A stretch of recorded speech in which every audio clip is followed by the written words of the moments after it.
just be fair and loving to your dog. And yes, all of these things that they do in puppyhood will take months, if not years, to overcome or outgrow. Well, you know what? That's ridiculous.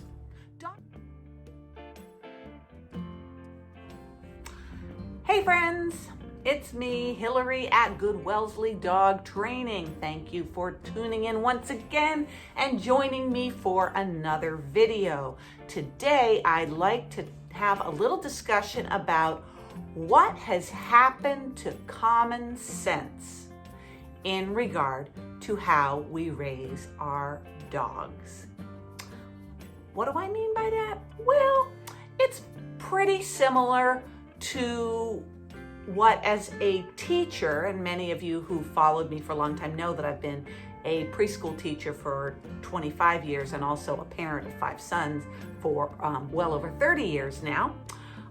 It is very similar to what I see, unfortunately, in a lot of the struggle that many parents have today with setting limits and boundaries and just using common sense parenting with their children. People who get their first puppy or rescue a dog, an older dog, the first time they bring a dog into their house, there seems to be a climate now of lack of common sense in just day-to-day living with our puppy or young dog. And what lack of common sense boundaries tends to manifest itself as in our relationship with our dog is unfortunately allowing the dog, if it's a puppy or an adolescent or a young adult or even an older dog, to just have all sorts of freedom right off the bat and shower the dog with love and not set limits for what's acceptable and what isn't acceptable in our home, in regard to our belongings, what they are allowed to have access to, what they aren't allowed to have access to, how they behave on a walk once we have taken the time to teach them fairly and clearly what we expect when we go on a walk, how to greet other people or not greet other people. Some of us get so wrapped up in being enamored with how complete strangers react to the cuteness of our puppy that we do our puppy a disservice and we allow them to rush up to other people, or we allow other people to rush up to our puppy, which is very unnatural in the dog world. Common sense things are setting a limit and not letting your dog be the terror of the neighborhood by charging and running and barking at the fence every time another dog goes by, or people are walking by, or a delivery comes, or a child is going by on a bike or a scooter or with a stroller. You do have the right to tell your dog in a way that they understand, we're not that family. We're not going to be the pariahs of the neighborhood that have the dog that barks and scares little children. To me, that's commonsensical. But to a lot of brand new puppy and dog owners, it seems that their excitement about having a puppy and raising a puppy overrides this common sense and, frankly, common courtesy for others, but also it overrides them doing what's best for the dog. What's best for a dog is to be a member of our household and our community that people can enjoy being around, not that people have to move away from because the owner doesn't have the ability or hasn't learned yet how to set limits for the frenetic and crazy energy that dog, puppy, or young adolescent canine has.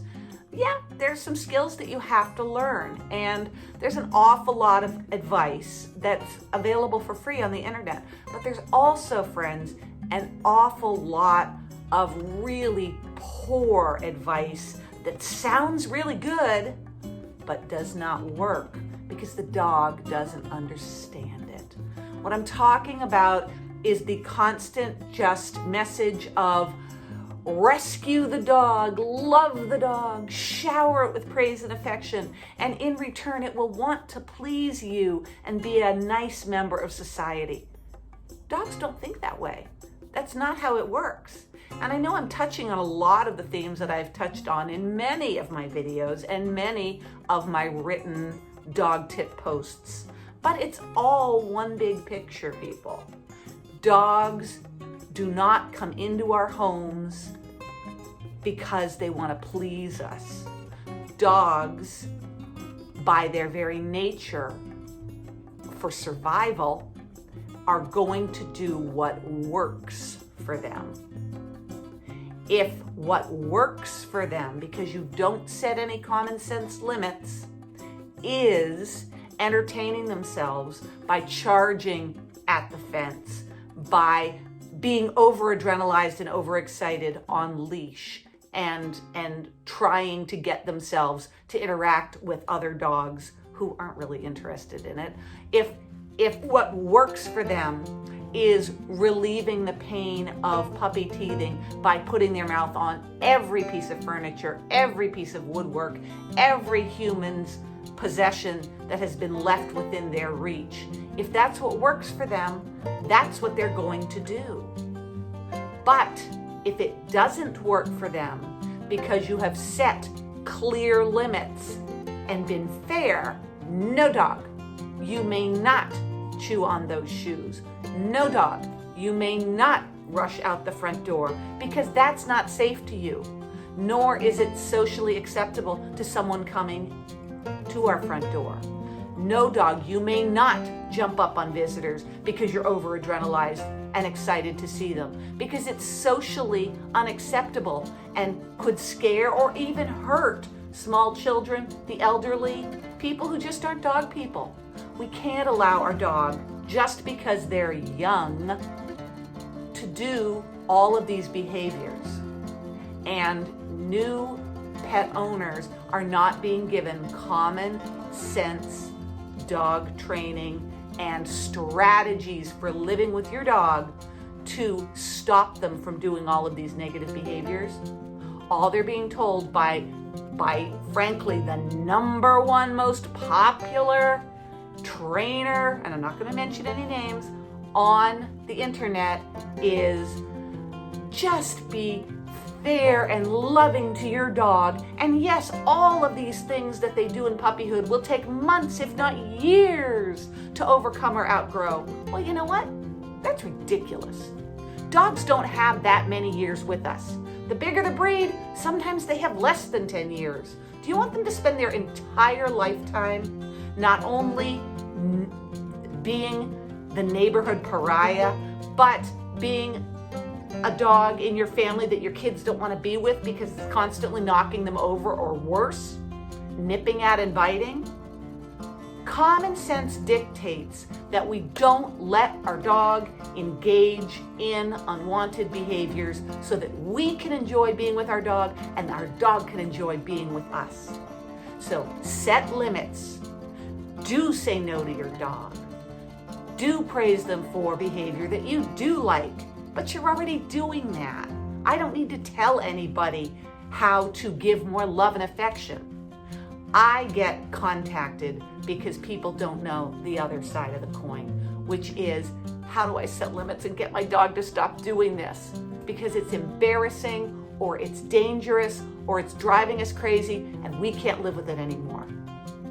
Common sense dog training that works, is all about strategies for living with your dog and giving them clear and fair messages that they must stop the habit behavior that they find self-rewarding but does not work for their human family. Have a great day, and I'll see you next time.